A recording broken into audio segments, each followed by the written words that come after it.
قرآن کریم کے اللہ رب العالمین فرمائی یا ایہا الذین آمنوا اتقوا اللہ، اے ایمان والو دا اللہ رب العالمین نبو یریگے، ولتنظر نفس ما قدمت لغد،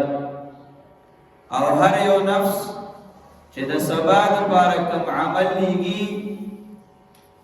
نو دا نفس دے بے نظر واچی چه دا سبا دا پارکم عمل زلیگم آیا دا زمان پا حق دے فائدہ مند دے او که زمان دا پارا دا نقصان باعث دے دا سبا دا پارکم عمل لیگم اللہ رب العالمین رانا پدے خوشحال دے او که اللہ رب العالمین رانا خبر دے دا سبا دا پارکم عمل لیگم آیا دا عمل با زمان دا جنت دا داخلی دو سبب گرزی او که دا عمل بزا زمان دا جہنم دا داخلی دو سبب گرزی نو اللہ رب العالمین فرمائی وَلْتَنْظُرْ نفس ما قدمت لغد، ہر یو نفس پر خپل عمل باندې نظر واچي کم چې د سبا د پاره لیږي او د سبا نه مراد دا د قیامت ورځ ده، دا د حشر میدان دی، دا هغه میدان چې بنده ته د خپل تمامي زندگی نتیجه او ثمره او رزلټ په ورته میلاو شي. اوس د قیامت په ورځ الله رب العالمین د دې بنده سره حساب کوي، دی به یا کامیابی ته لاړ شي او یا به ناکامۍ ته لاړ شي، او بیا د قیامت په ورځ چې کومه کامیابي ده د دې باندې لویه کامیابي نشته، او د قیامت په ورځ چې کومه ناکامي او تاوان دی د دې نه لوی تاوان او ناکامي نشته. د دې وجې نه الله رب العالمین فرمایي چې د سبا دپاره د ورځې د قیامت دپاره څه وړاندې لیږې نو په دې نظر واچوه، په دې باندې سوچ او فکر وکړه، د بے احساسي او د غفلت دا کیفیت د ځان نه ختم کا، ځان سره یو درد او فکر راواله. او الله رب العالمین د قیامت د ورځې ته سبا وي، دا ولې علما ذکر کوي وی دا قیامت بنده ته داسې نږدې دی لکه بنده چې د سبا ورځ نږدې ګڼي. د دې وجې نه جناب نبی کریم علیه السلام مبارک د دې قیامت د نزدېکت د امت د تعلیم او د تیارې لپاره په دې الفاظ بیان کو انا والساعة كهاتين. نبی کریم علیه السلام مبارک فرمایي زه او قیامت داسې یو لکه دوه ګوتې، څنګه چې په دې یو پسې دا بل ډایرک راځي په میانس کې بل څه نشته او قریب ده ورته. نو جناب نبی کریم علیه السلام مبارک تعلیما فرمایلی دي د دې امت درا متوجه کولو د پاره چې زمانه بعد پر د قیامت انتظار کوي، عن قریب چې دی قیامت راتلونکې دی.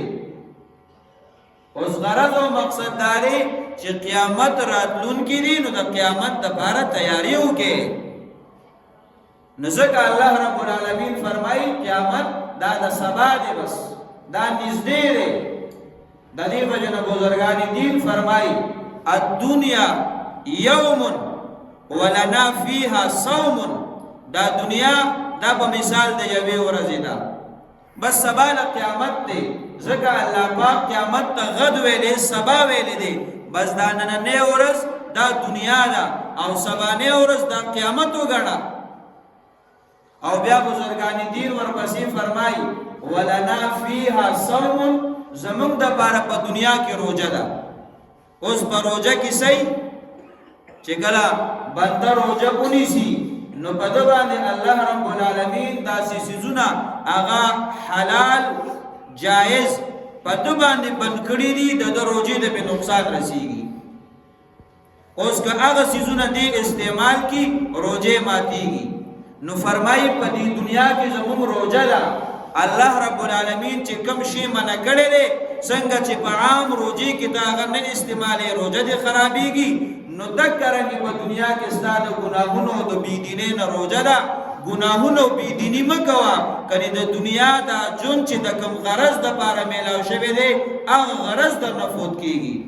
هغه مقصد کې نقصان راځي الله رب العالمین ورته خپکه نو ځکه فرمایي الدنيا يوم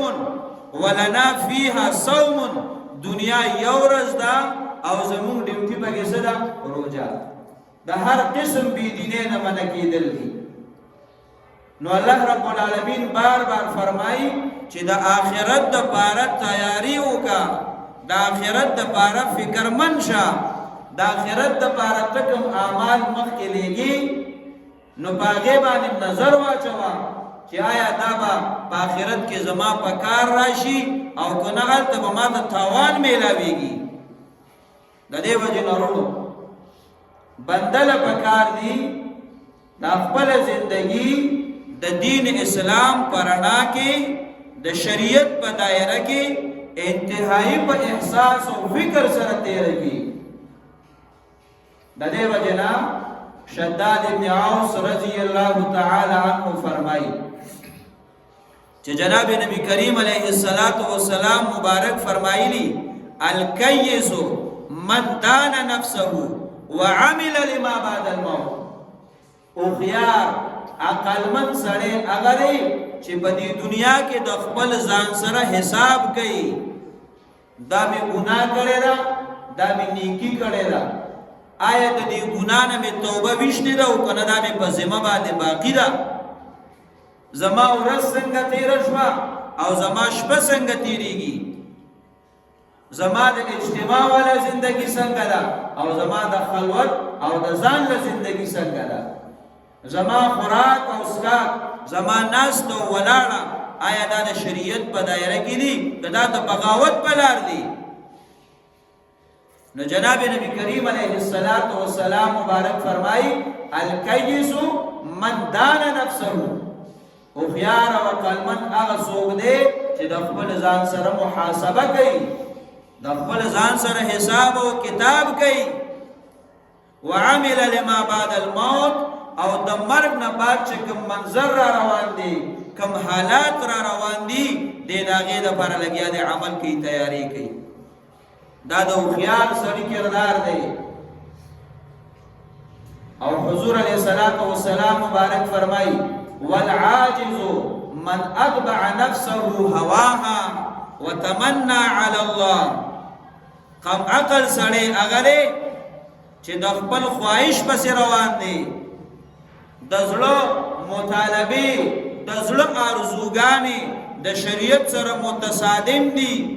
د شریعت نه هټ کړ دي او دې لګیا دي پاغه باندې روان دي وتمنى على الله او په الله باندې خپل ارزو او ارمان تړلې دي چې خیری الله بابا الله پاک پر الله خو بدلې راکې الله رب العالمین به مې وبخي نو د عمل په میدان کې صفر دی او نتیجه 100% غواړي حضور علیه الصلاۃ والسلام مبارک فرمای دا سړی بیوقوف دی پښتانه یو متل کوي د کونډې زویا سخ بویا نتل غلوغون دی عملو کا او بیا الله رب العالمین ته وړاندې شه خدای دا زما وسو دا زما طاقتو الله پاک په پتا باندې خپل فضل او مهرباني وکي نو تا پلاس کې د بغاوت جنډه نیولې ده او غواړي امن غواړي عہده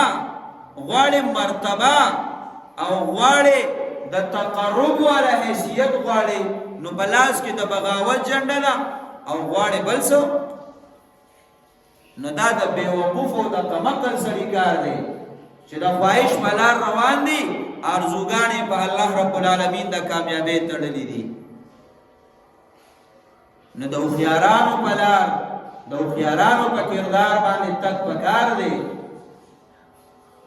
کله بیا به زمونږ د استاد په آخرت کې مخه انتهایی د تکالیف سره